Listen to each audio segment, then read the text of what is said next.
Ya, oke. Selamat siang semuanya. Pada siang hari ini kita ketemu lagi ya di mata kuliah aplikasi CFD. Jadi, mata kuliah aplikasi ini merupakan eh, pengembangan dari ilmu dasar itu adalah mekanika fluida, kemudian disimulasikan menggunakan toolsnya aplikasi CFD. Ya, yang di pertemuan kemarin di hari Sabtu sudah sedikit membahas mengenai hal-hal yang bisa disimulasikan. Kemudian dari hasil-hasil simulasi tersebut kita bisa mendapatkan berbagai macam informasi mengenai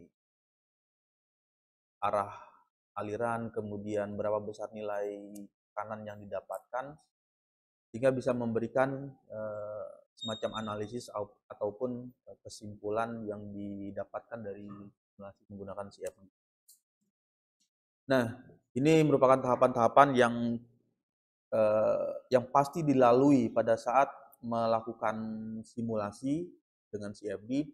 Yang pertama itu pasti akan melakukan membuat gambar ya, CAD. Untuk gambar teknik atau menggambar teknik sudah mengikuti, masih sudah melalui ya mata kuliah gambar. Artinya sudah ada base-nya atau ilmu dasar menggunakan CAD.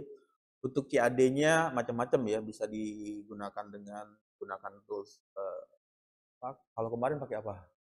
SolidWorks, AutoCAD, Inventor, apa? Inventor ya. Ya.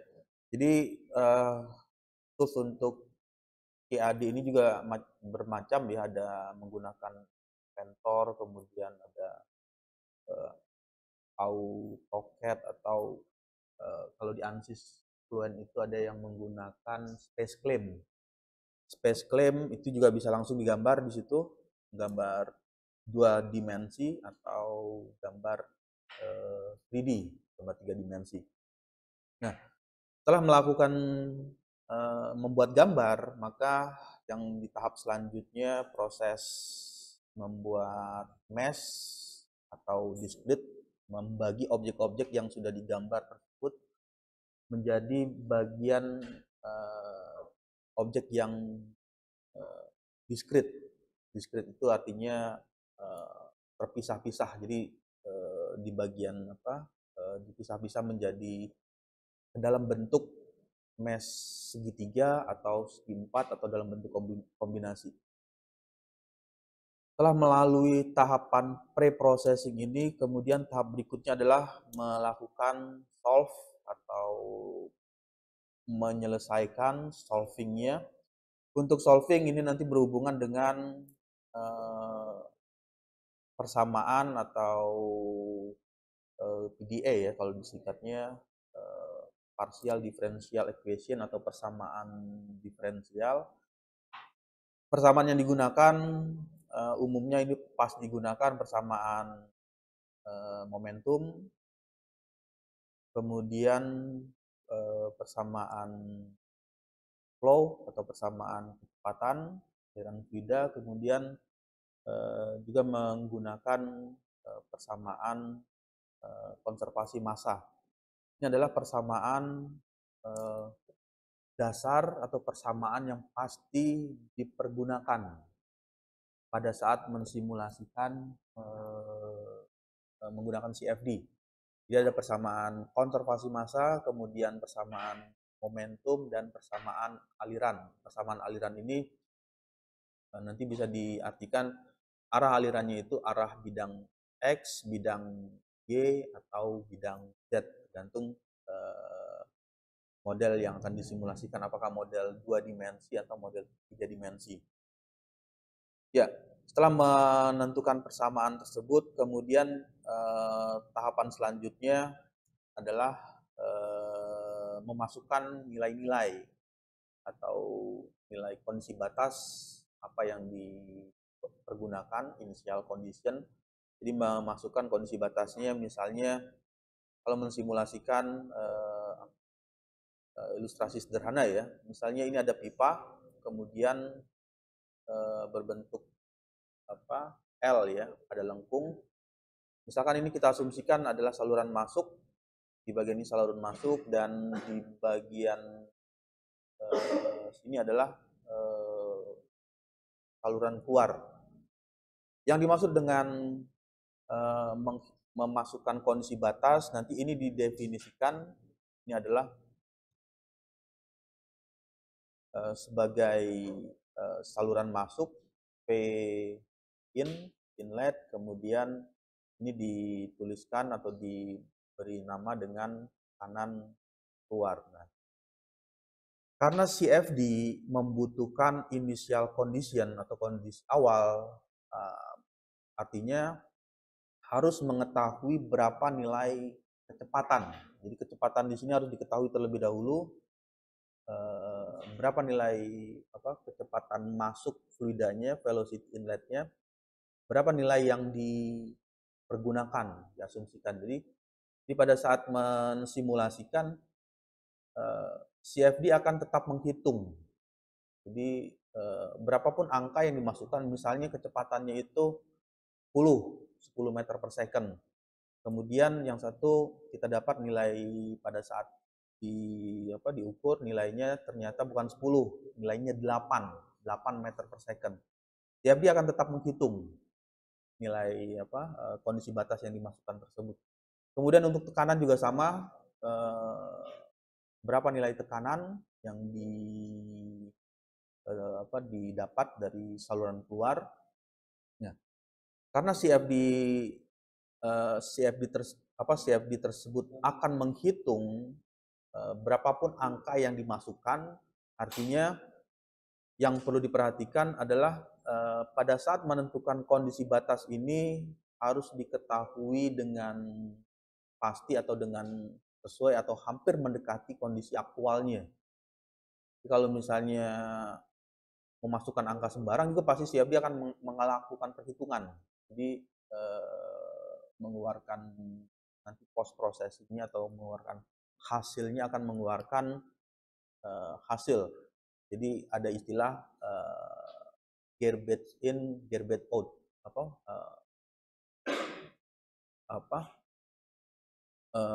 Apapun yang masuk dia akan melakukan perhitungan. Jadi ya sama seperti kalkulator.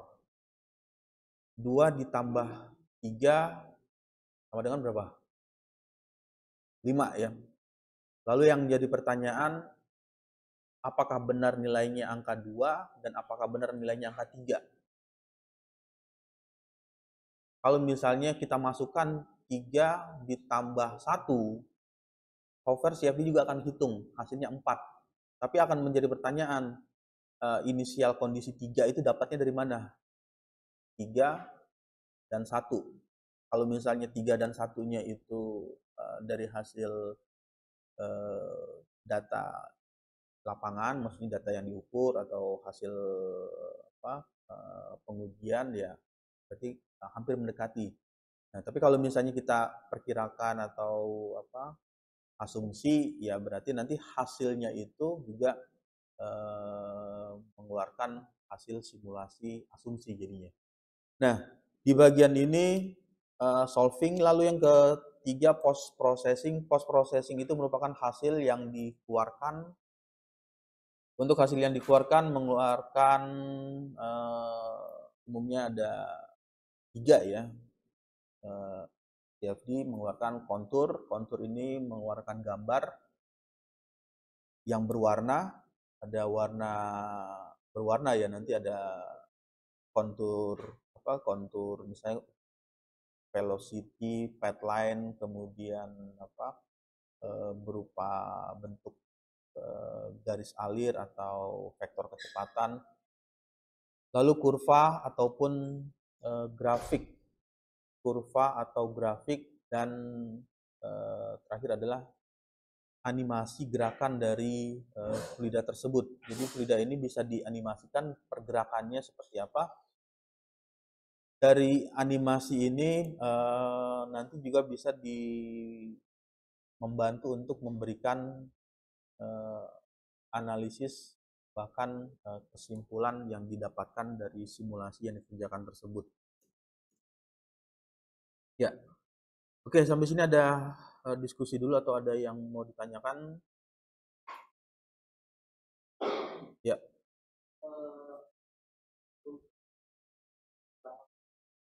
Apabila kita memastikan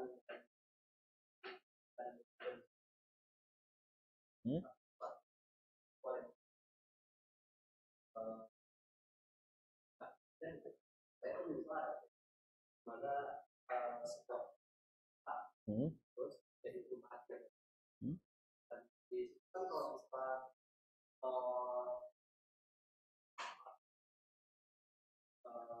pandan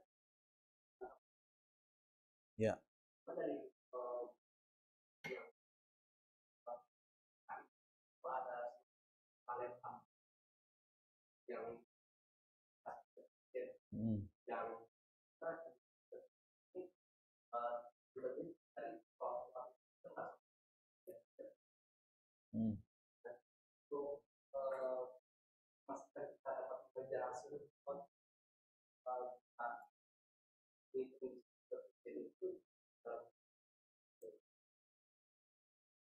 ya, kita pakai ilustrasi aja ya. Ini ada pipa, pipanya bentuknya seperti ini. Kemudian ini saluran keluar ya. Nah, tadi kan agak susah ya nyari misalnya apanya. Oke, berarti ada perubahan diameter ya, misalnya di bagian ini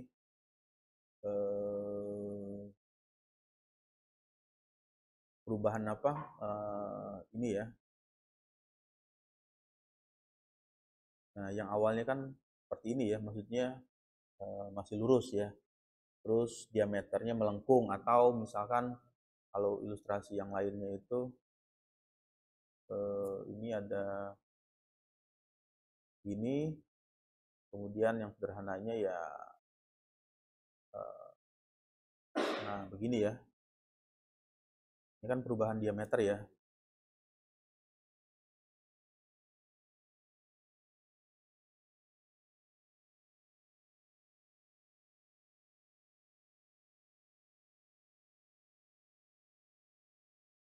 Nah,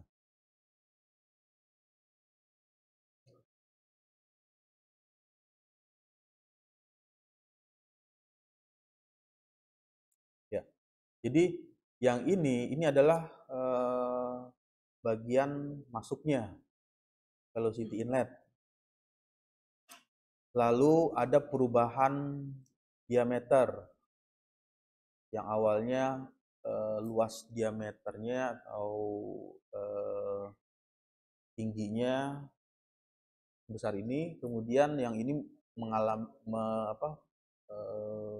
terjadi pembesaran ya, pembesaran diameter. Nah, nanti software itu ya kita asumsikan di sini P inletnya berapa, tekanan masuknya. Ini kan datanya kan bisa didapat dari hasil pengukuran ya, hanya diukur dengan alat ukur berapa kecepatannya. Lalu di bagian ini misalkan yang digunakan adalah tekanan keluar. Nah, berapa nilai tekanannya? Nah, lalu jadi pertanyaannya, ketika ada perubahan dimensi ini kan yang awalnya dimensinya sempit, kemudian dimensinya membesar, lalu pasti akan mengalami perubahan kecepatan, ya kan? Nah, kita akan mengalami kesulitan untuk misalnya mengetahui berapa nilai kecepatan atau memasangkan alat ukur. Jadi alat ukurnya kan di sini kan susah nih masangnya. dipasang alat ukur di sini berapa titik. Jelas pemasangan alat ukur memberikan pengaruh terhadap aliran. Inilah yang dimaksud dengan kondisi batasnya. Nah, kondisi batasnya itu yang dimaksud dengan kondisi batas, kondisi awalnya berapa nilai kecepatan masuk dan berapa nilai tekanan di bagian luarnya. Hasilnya ya nanti itu post processing, nanti dia akan mengeluarkan gambar yang berwarna.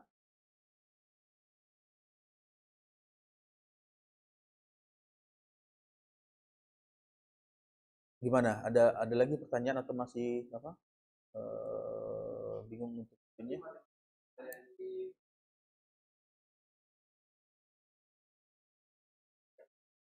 Iya, harus di apa? Dicari ininya. Kita harus tahu ini diasumsikan alirannya laminar atau aliran turbulen. Jadi kalau aliran laminar, mencari dulu berapa bilangan Reynolds-nya. Kemudian ini juga sama, Reynolds-nya berapa, kategorinya, apakah dia masuk dalam laminar atau turbulen. Nah, software keterbatasannya itu dari kasus yang sederhana ya, dia sudah ada keterbatasan ya. Pertama, apakah kita bisa memastikan atau mengasumsikan ya di bagian ini kan dinding ya, ini dinding ya, ini dinding, kemudian ini juga dinding ya, terus ini juga dinding, ini juga dinding, dan yang ini juga dinding ya, dinding bagian atas, dan ini dinding bagian bawah. Apakah nilai koefisien geseknya sama?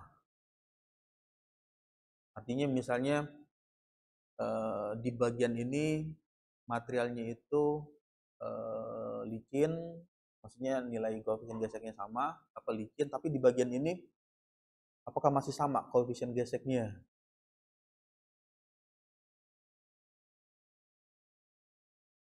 Karena material yang dibuat itu kan misalkan material ya, pipa atau apa, pipa dari plastik atau dari apa namanya tuh,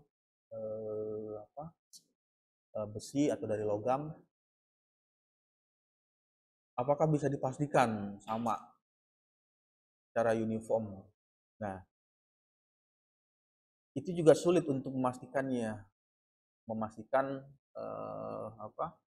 Misalkan mudahnya kayak gini, membayangkannya ya. Ini ada meja. Ini kan meja kan ada permukaan. Permukaan di sini, di ujung kiri sini, dengan permukaan di tengah, dengan permukaan di sini, ini nilai koefisien geseknya sama nggak? Nah, itu yang agak susah. Kan kita harus cari tahu koefisien gesek di titik sini. Pergerakannya berapa? Yang keluar adalah nanti asumsi lagi. Kita asumsikan koefisien geseknya uniform. Koefisien geseknya uniform artinya di bagian sini sama, yang ini juga sama, yang ini juga sama, yang ini sama dan sama. Nah, karena koefisien geseknya sama, uniform, berarti kan dia menggunakan persamaan koefisien gesek yang sama ya untuk tiap dinding. Jadi itu pertama dia asumsinya adalah matematika modelnya koefisien geseknya. Koefisien geseknya diasumsikan sama. Aktualnya ya belum tentu sama. Nah, itulah salah satu kelemahannya dari CFD. Jadi dia nggak bisa dikatakan 100% pasti benar. Terus yang kedua lagi, ini kan ada kalau ingat aliran berkembang penuh ya di fluid mekanik ya. Ini saya ilustrasikan di sini nih. Ini ngukurnya gimana nih? Ngukur aliran berkembang penuhnya. Misalkan eh, kecepatan di tengah, di sini, sama yang di sini nih, yang di sini dan yang di apa namanya itu dinding paling bawah. Lalu jadi pertanyaan, kalau misalnya mengasumsikan aliran berkembang penuh, naruh alat ukur nih gimana? Berarti kan harus ada pasang sensor di sini, di sensor di satu. Kemudian di titik ini ada lagi sensor untuk ngebaca berapa kecepatan yang ada di titik ini. Lalu di titik ini ada lagi dipasang lagi sensor lagi. Lalu di titik berapa banyak sensor? Misalnya kalau pipanya bentuknya seperti ini, nanti berarti ada 10 sensor. Sensor 1, 2, 3, 4, 5, 6, 7, 8, 9, 10. Terus yang akan menjadi pertanyaan, apakah sensornya nggak mempengaruhi aliran? Kan masang sensor kan harus kontak kan, kontak dengan fluidanya. Misalnya ini fluidanya ngalir dari sini. Berarti sensornya itu ya harus bisa dia akan bisa terbaca jika terkontak atau tersentuh oleh fluidanya. Nah, yang jadi pertanyaan, si fluida ini uh, memberikan berpengaruh nggak terhadap alirannya? Jadi kondisi aktualnya itu ketika dia ngalir terganggu oleh dipasangnya sensor.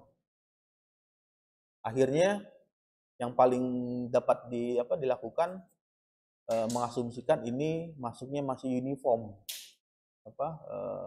Diasumsikan kecepatannya itu satu garis ini, diasumsikan misalnya kecepatan ini satu garis udah 10 meter per second, 10 meter per detik. Nah, pada saat dia 10 meter per detik, nanti softwarenya itu baru mulai menghitung cara profil kuadratnya, pengaruh gesekan dengan fluida yang mengalir, pengaruh gesekan dengan dinding fluida, hingga dia membentuk kecepatan profil kuadrat. Kemudian selain itu apalagi yang agak sulit untuk didefinisikan oleh komputasi? Model matematiknya. Model matematiknya kan ada persamaan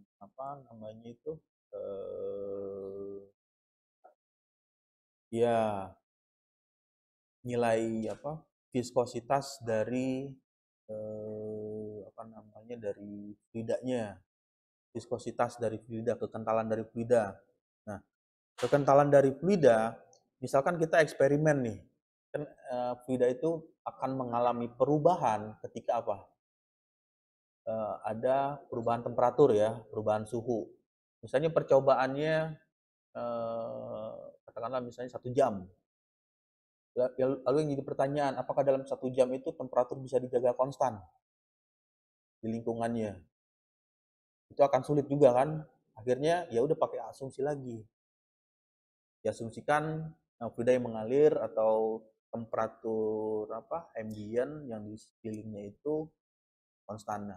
Karena banyak asumsi-asumsi inilah yang nanti outputnya itu ke hasilnya juga ya yang tadi dia juga nggak bisa dikatakan 100% pasti benar. Karena banyak asumsi-asumsi yang kita input di situ, masukan. Terus misalkan persamaannya, oke dapatnya persamaannya setelah dihitung nilai Reynolds-nya itu masuk kategori turbulen. Nah, untuk turbulen ini banyak lagi model turbulensinya.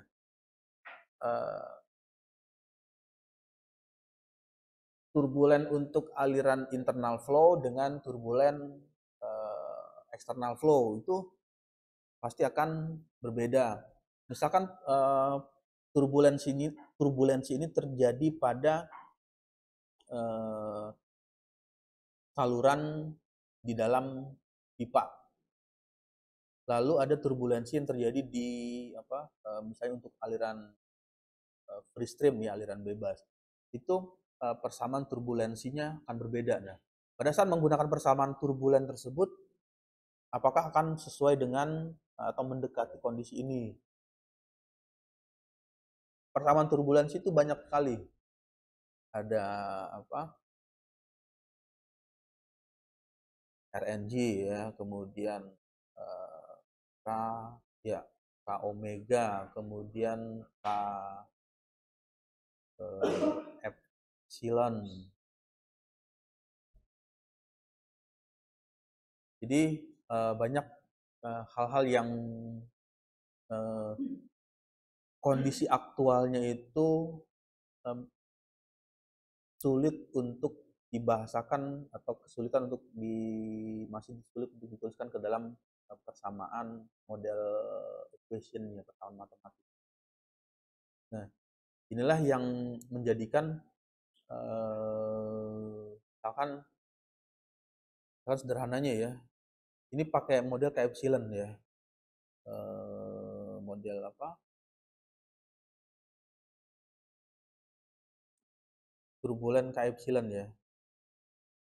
Ini model turbulensinya digunakan di sini untuk kasus internal flow.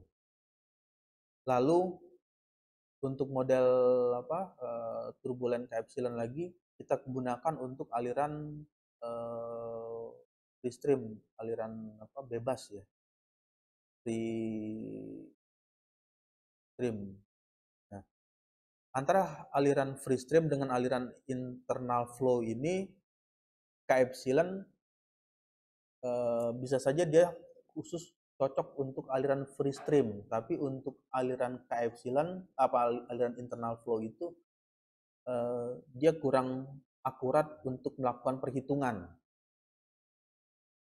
Kebayang nggak? Jadi di sini kan ada lengkungan ya, maksudnya alirannya melengkung. Jadi lurus, terus tiba-tiba apa, ada lekukan. Lekukan ini kan menimbulkan turbulen. Sedangkan kalau yang misalnya aliran apa, aliran bebas itu ya lihat aja air foil ya, yang misalnya air foilnya kan begini nih, apa,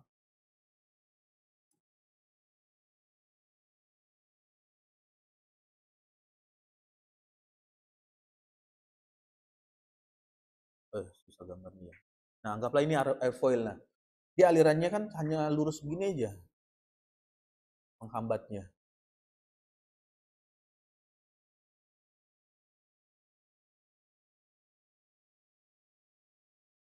Sedangkan kalau yang ini ada radiusnya. Model matematika yang digunakan epsilon yang ini.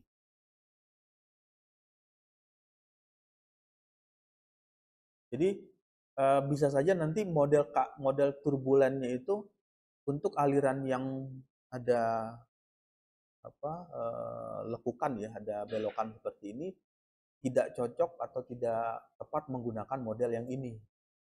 Harus mengganti model turbulen yang lain.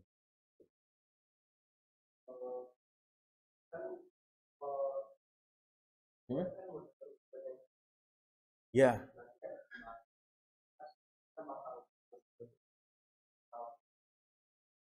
Nanti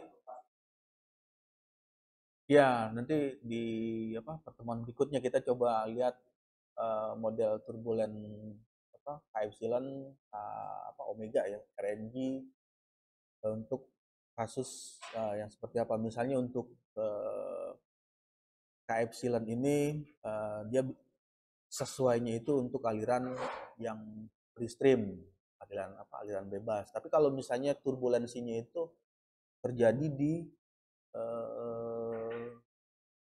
dalam pipa internal flow, K epsilon kurang mendekati atau kurang sesuai untuk menjelaskan fenomena yang ada di dalam pipa tersebut. Ini juga yang tadi yang memberikan asumsinya kita menggunakan apa, model apa, turbulensi yang digunakan. Kemudian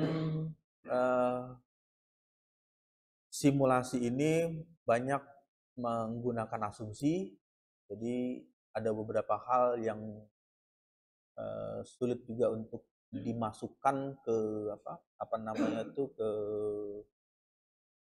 softwarenya. Jadi kita asumsikan diabaikan. Ya, salah satu contohnya misalnya mensimulasikan uh, udara yang ada di sini ya, di dalam ruangan kelas ya. Berapa nilai apa namanya temperaturnya atau suhunya.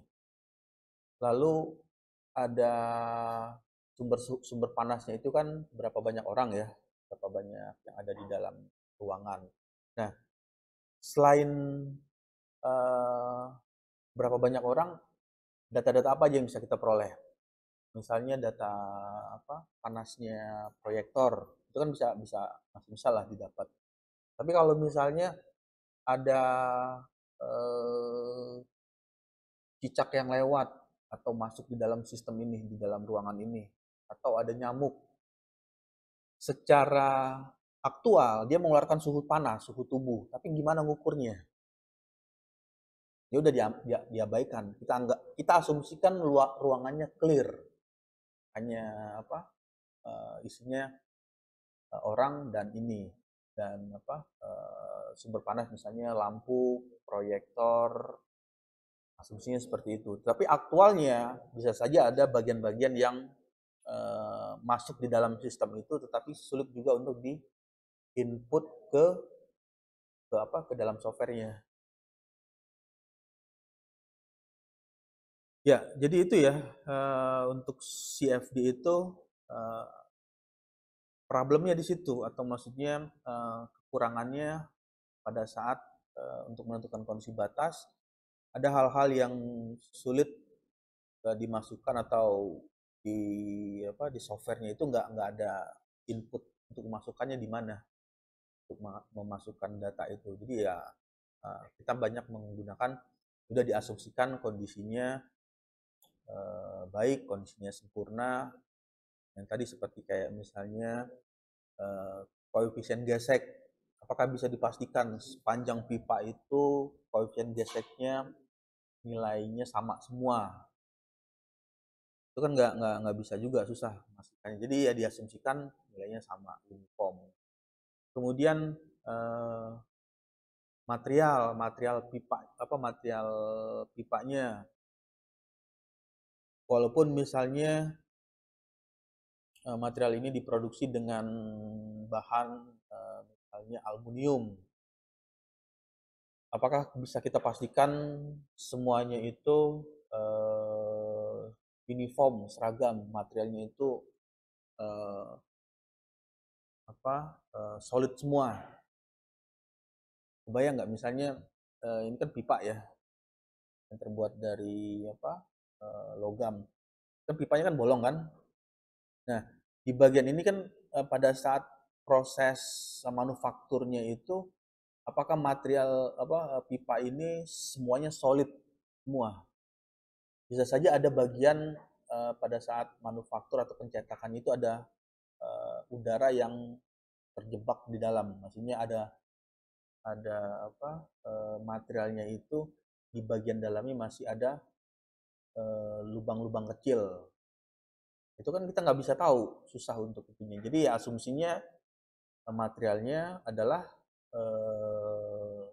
sama, seragam, uniform.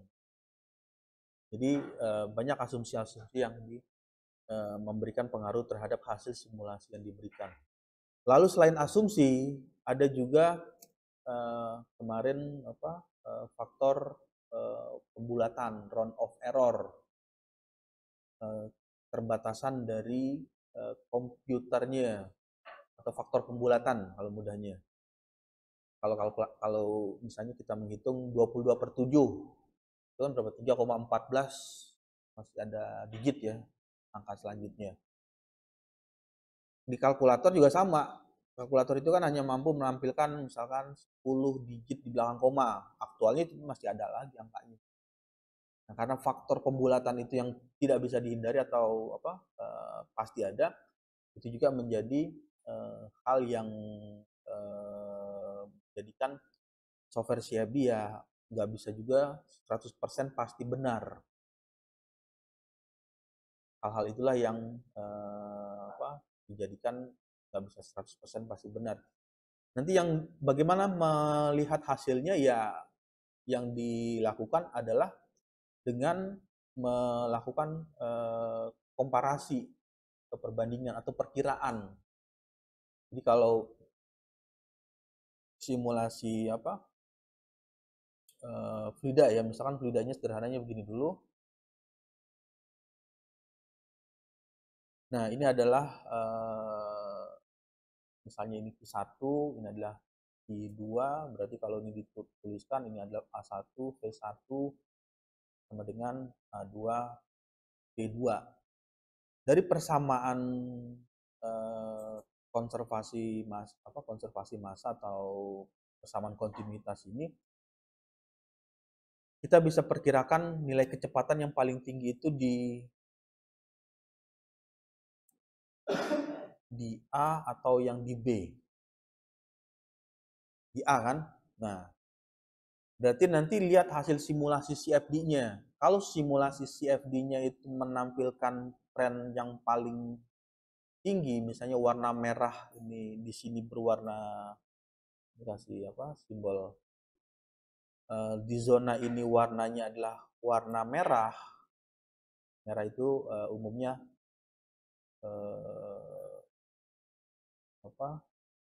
itunya warnanya maksimal ya. Nah, di bagian itu berwarna merah, berarti simulasi yang kita lakukan hampir mendekati kondisi aktual. Bahasanya itu hampir mendekati kondisi aktual, bukan sama persis. Tapi kalau misalnya didapatkan ternyata warna merahnya ada di sini, nah ini yang akan menjadi pertanyaan. Apakah ada kesalahan dalam memasukkan kondisi batas? Masukkan kondisi batasnya. Yang dimaksud dengan kondisi batas misalnya ya tadi ini velocity, kemudian itu kanan keluar. Berarti ada kesalahan yang ada kesalahan. Nah, itu salah satu cara untuk melihat apakah hasil simulasi yang dilakukan tersebut kira-kira benar atau tidak. Ya lihat aja nilai kecepatan yang yang dikeluarkan. Nah, lalu langkah-langkah apa saja yang dilakukan untuk langkah-langkah dasar? Yang pertama mendefinisikan untuk melakukan simulasi harus mendefinisikan terlebih dahulu tujuannya itu untuk apa? Simulasi ini untuk ya macam-macam, misalnya untuk melihat velocity atau kecepatan, atau untuk tujuannya itu untuk melihat misalnya tekanan di sistemnya, atau untuk melakukan desain juga bisa digunakan tujuannya untuk apa. Setelah tujuan, mengidentifikasi domain yang akan dimodelkan. Domainnya itu batasannya itu sampai mana.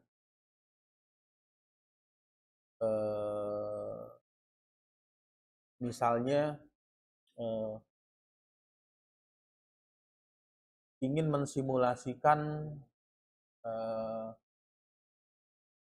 kondisi udara yang ada di ruang proyektor. Itu kan ada ruang proyektor ya, fokus itu kan ada lubang-lubang ya, berarti domainnya di sana walaupun dia berada di dalam ruangan ini. Jadi kita nggak perlu gambar semuanya. Misalnya ingin mensimulasikan kondisi udara yang ada di dalam fokus di dalam proyektor, nggak mesti juga semuanya misalnya satu ruangan kelas ini digambar semua. atau misalnya satu gedung bahkan. Jadi langsung diidentifikasikan domainnya di mana yang mau disimulasikan atau yang akan dimodelkan, itu yang digambarkan. Kemudian yang berikutnya, pilih metode discrete. Metode discrete ini proses mesh-nya ada yang bentuknya segitiga, kemudian ada yang bentuk mesh-nya itu quad, ada yang kombinasi. Lalu setelah dipilih membuat grid, tahapan berikutnya model numerik ini menentukan kondisi batas, boundary condition. Properties ini berhubungan dengan fluida apa yang digunakan dan material apa yang dipergunakan. Untuk material secara standar atau secara defaultnya, kalau material itu sering dipergunakan di database software simulasi itu ada. Misalnya untuk material aluminium sudah ada materialnya, baja, steel itu sudah ada. Tapi kalau misalnya materialnya yang jarang digunakan untuk simulasi, kira-kira apa? Misalnya bambu kayu bambu ya, bambu itu kan susah, material kan jarang orang pakai. Misalnya bambu dilubangi tapi dijadikan pipa,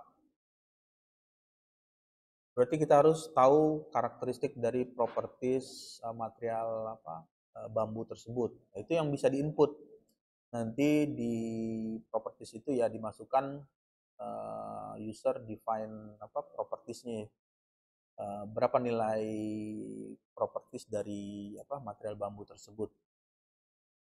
Yang berikutnya, selesaikan persamaan secara komputasi. Di bagian ini yang diinginkan adalah hasilnya konvergen. Ada yang tahu hasil simulasi konvergen dengan hasil simulasi yang tak konvergen? Itu bisa dilihat di grafiknya, grafik iterasinya. Oke, kalau itu nanti saya coba masuk ke Google ya.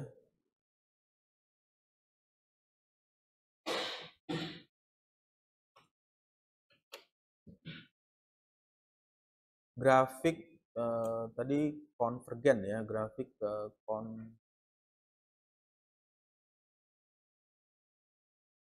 grafik konvergen,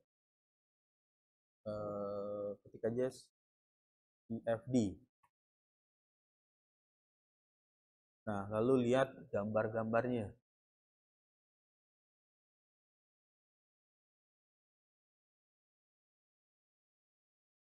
Nah, ini kita klik aja nih salah satu nih, yang ini ya.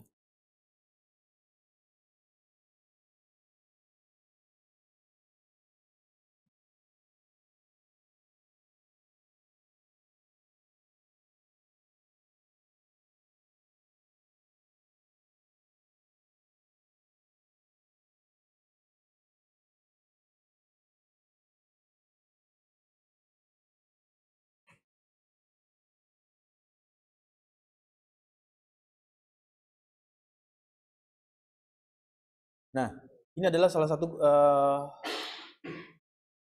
contoh dari grafik konvergen. Jadi yang dimaksud dengan konvergen, trennya itu hampir sama. Ini warnanya warna apa itu? Warna hitam ya, datanya ya.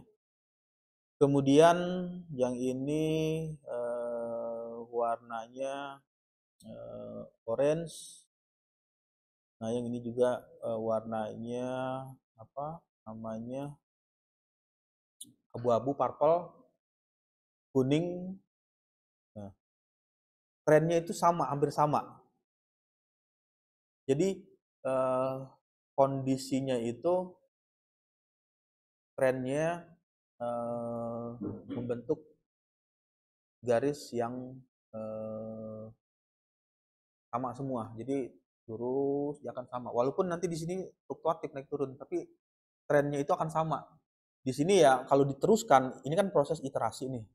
Iterasi itu artinya ngitung berulang. Yang digunakan ya tadi rumus ini nih. Dia menggunakan persamaan ini. Baca nggak? Continuity. Dia gunakan lagi persamaan ini U water, U sludge, kemudian nah dia gunakan persamaan K model turbulensinya K epsilon. Dia hitung sampai di iterasinya ini 1, 2, 3, 4, 90.000 ya, 90.000 lebih, ini sekitar 90.000, kalau ditarik sini 90.500. Trennya sama, ini sama, ini sama, sama. Yang dimaksud dengan sama itu garisnya hampir menyerupai. Ini kan sama nih, yang warna apa? Hitam ya, hitam dengan orange itu hampir sama. Walaupun nggak sama-sama saling berhimpit, tapi garisnya itu hampir sama, flow apa dari atas dia turun. Terus yang warna itu untuk persamaan continuity ya.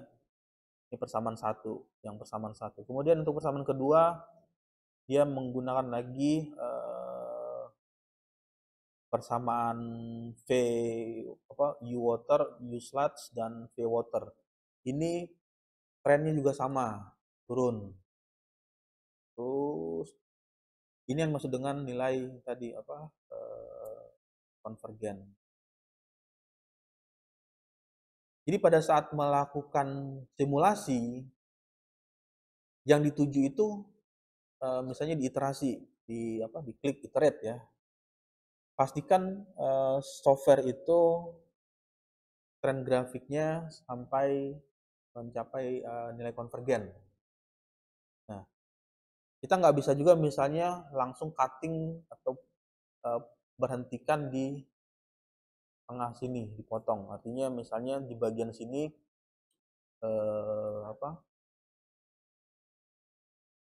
pada iterasi ke berapa nih? 8.600, 87.000 ya, 87.000 misalnya di 86.500 di stop. Lalu langsung ngeluarin post processing, ngeluarin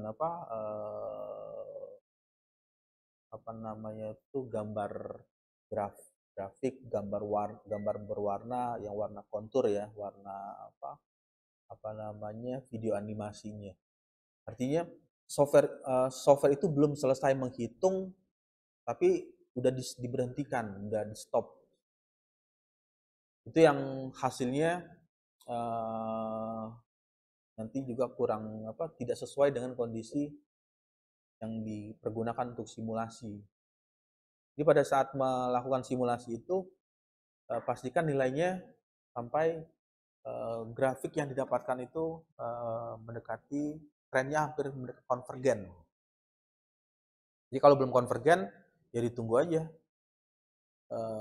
Bisa aja misalnya nunggunya ada yang 1 jam, ada 2 jam, ya tergantung dari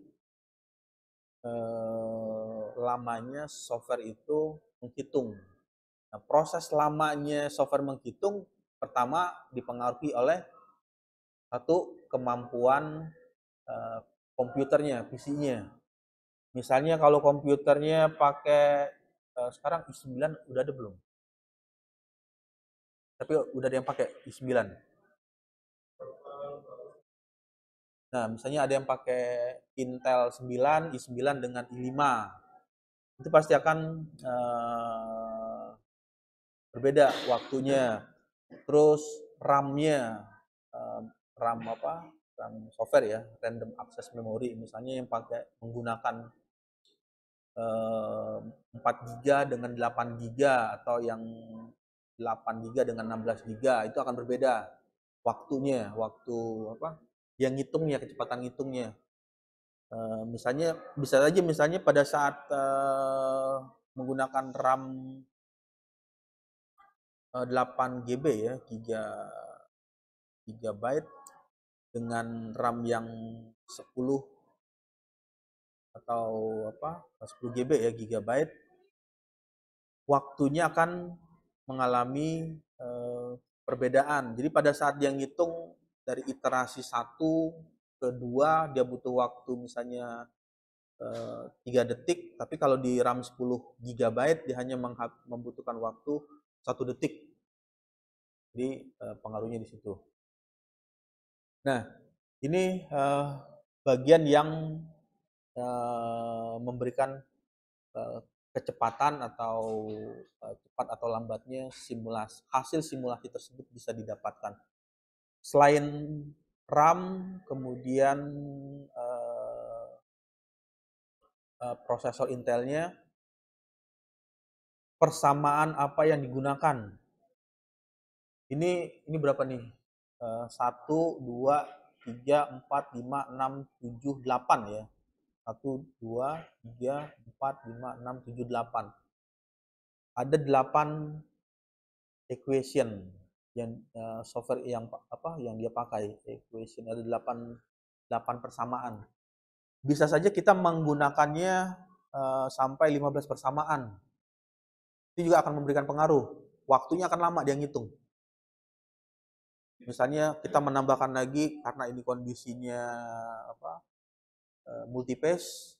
Multiphase itu fasenya lebih dari 2 fase, 3 fase, berarti ada persamaan multiphase masukkan. Terus kalau misalnya ada lagi yang memasukkan persamaan kondisi simulasinya ada pengaruh radiasi, berarti dia memasukkan lagi persamaan radiasi. Nah, dia akan hitung semua persamaan-persamaan yang dipakai. Nah, penggunaan persamaan, semakin banyak persamaan yang dipergunakan, ya waktu untuk mencapai nilai konvergen akan menjadi lebih panjang lagi time-nya. Ya, sampai sini kebayang ya hal-hal yang dilalui atau yang dilakukan oleh software CFD tersebut. Ya. Hah?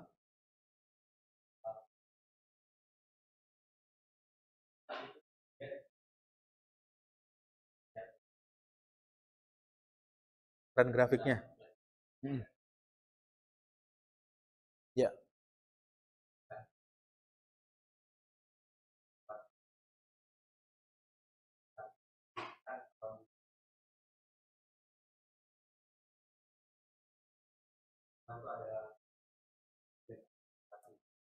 Errornya.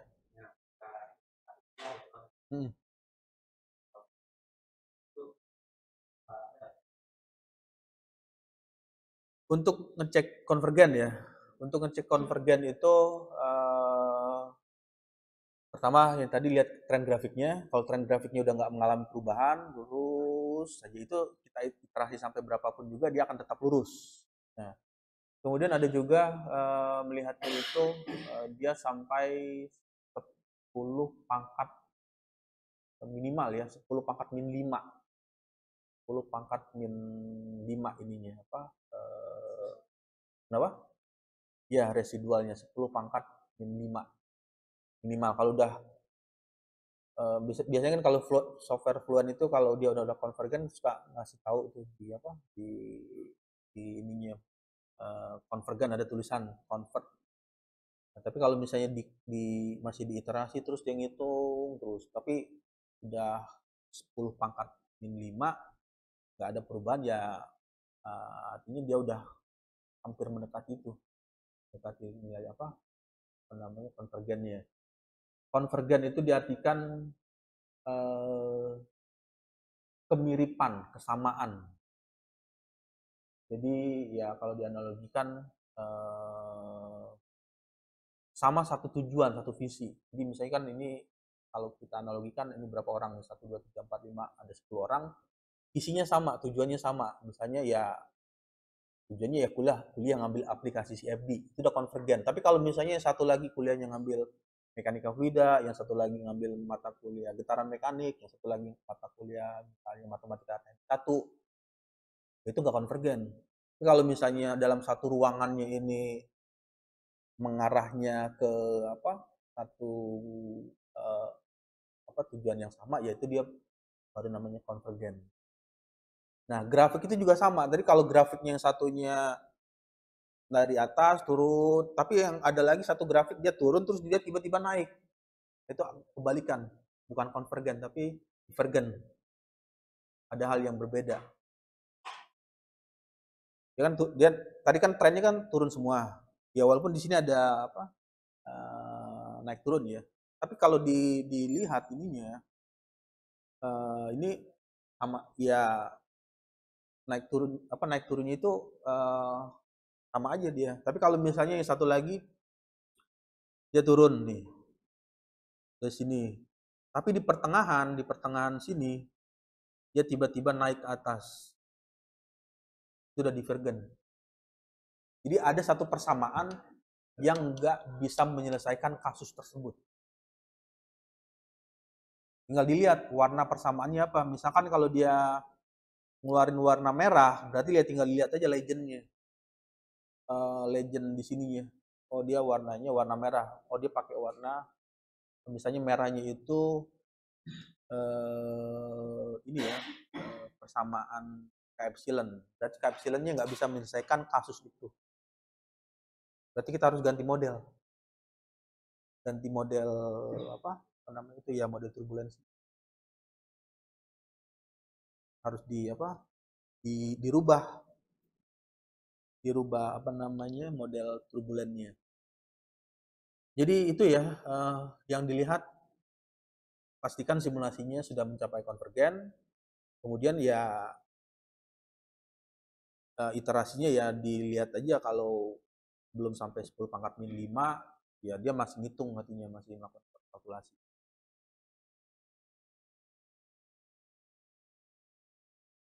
Nah, itu tadi cek konvergen.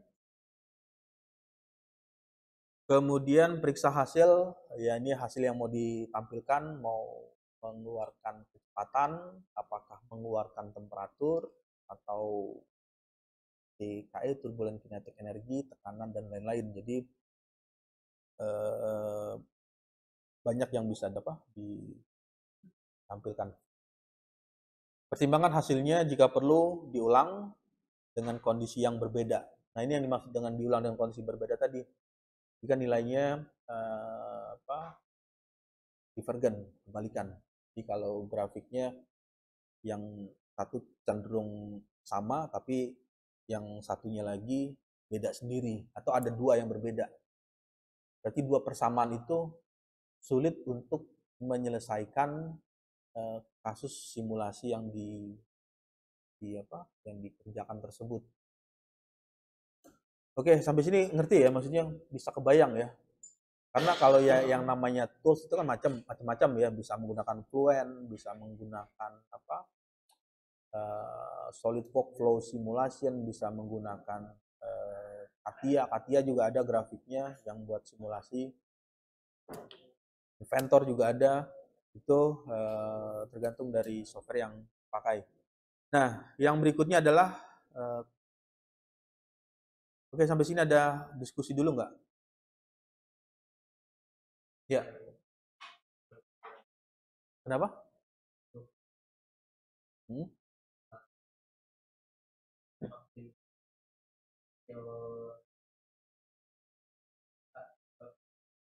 Hmm. Ya.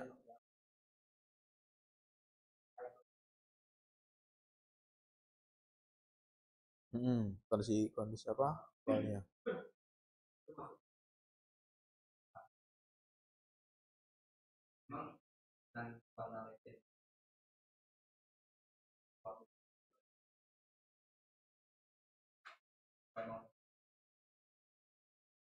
Untuk apa? Legend warna ya. Legend warna itu Pertama dia memberikan informasi nilai maksimalnya di mana, kemudian nilai minimalnya di mana. Jadi nanti bisa dilihat misalnya, umumnya kalau secara default standarnya itu warna merah nilainya maksimal. Kemudian warna biru nilainya paling kecil, nilai minimal. Kemudian kalau pertanyaannya misalnya yang tadi apakah itu mewakili? Ya, dia mewakili hasil simulasi, memberikan informasi. Informasinya kita bisa tahu kecepatan maksimalnya di daerah mana, terlihat warna merahnya, oh di zona atau di sebelah apa gitu. Itu informasinya di situ dapatnya. Nah, permasalahan nanti hasilnya eh, sama persis atau aktualnya sama persis dengan kondisi nyatanya, itu kembali lagi ke tadi, balik lagi ke awal dalam penentuan kondisi batas, kemudian persamaan matematika apa yang digunakan modelnya, lalu ada juga proses model grid apa yang dipakai, meshingnya apakah menggunakan tipe segitiga atau segi empat. Antara segitiga dan segi empat ini nanti outputnya pasti akan berbeda.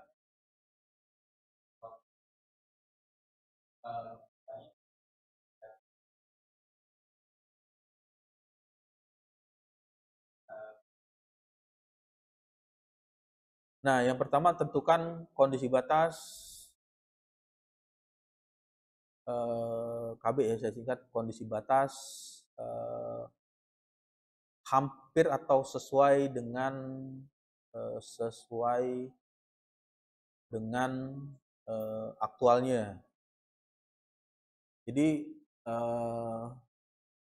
kalau itunya ya bahasa lainnya nggak bisa nembak-nembak kondisi batasnya. Misalnya kita ingin mensimulasikan atau ini nih, misalnya mensimulasikan udara yang keluar dari AC ya.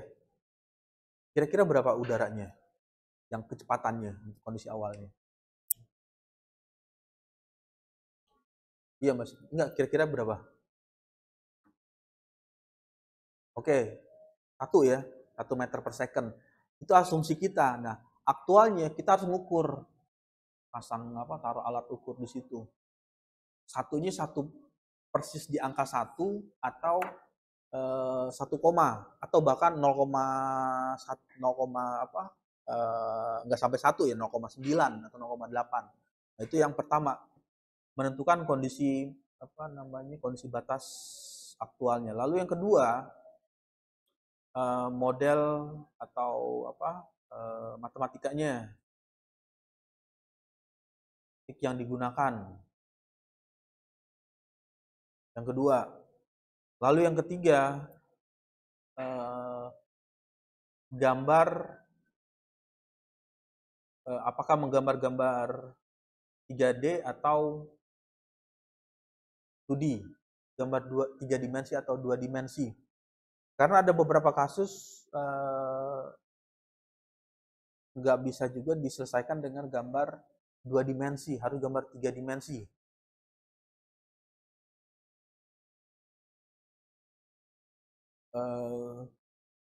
Kebayang nggak ilustrasinya? Jadi misalkan gini, ini saya hapus saja ya. Nah, terus ilustrasinya gini. Kita punya objek ya, objeknya kayak gini nih. Nah, ada bentuk kotak di seperti itu. Terus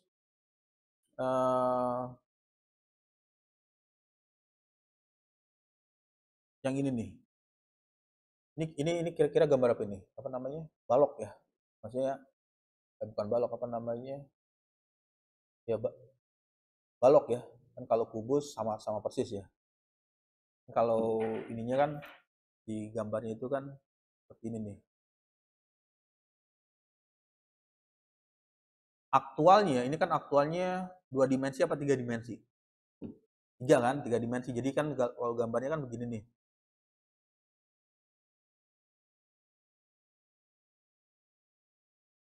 Nah, ini.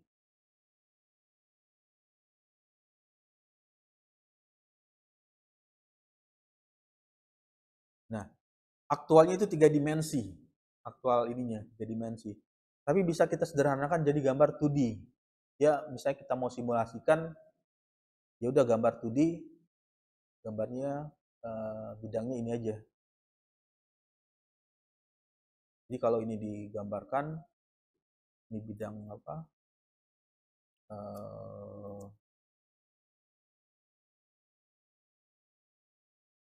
Ini X, ini Y, dan ini Z ya.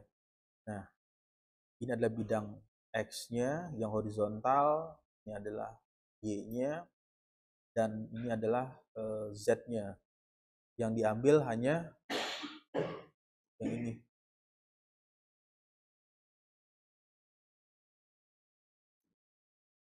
Hanya bidang Y dan X. Jadi bidang Y dan X. Z-nya nggak keluar.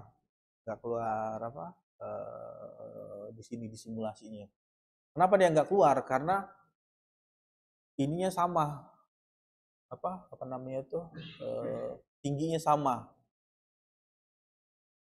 tingginya sama ya, maksudnya yang di sini kalau tingginya apa namanya 5 mili, apa misalnya 5 mili ya, di sini 5 mili, ininya juga sama 5 mili, dan di tengahnya juga sama 5 mili.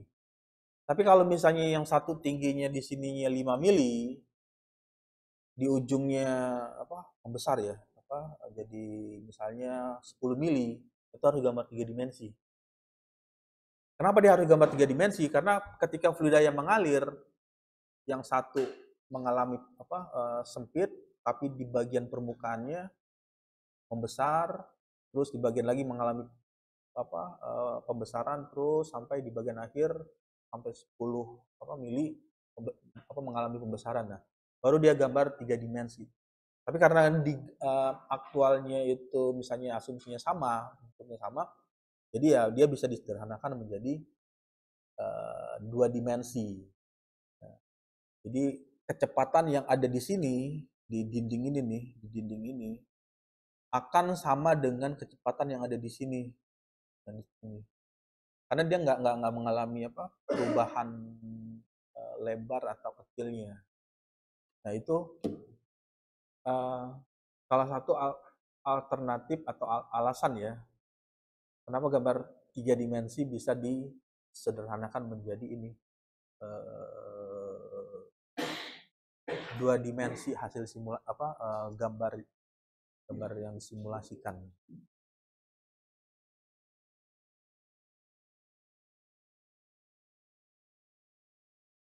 Ya, jadi seperti itu ya. Jadi nggak semua kasus itu atau permasalahan itu bisa disederhanakan jadi tiga dimensi apa jadi dua dimensi. Yang pertama syaratnya harus simetris. Yang dimaksud dengan simetris ya sama antara tebal di sini dengan tebal yang di sini dengan tebal yang di sini, tebalnya sama. Tapi kalau salah satu ada yang lebih tebal dan yang satunya tipis, dia nggak masuk, harus ketiga dimensi gambarnya. Oke, ada lagi pertanyaan? Ya, kalau nggak ada apa namanya bisa dilanjutkan ya sesi diskusi ya. Yang mau presentasi kelompoknya.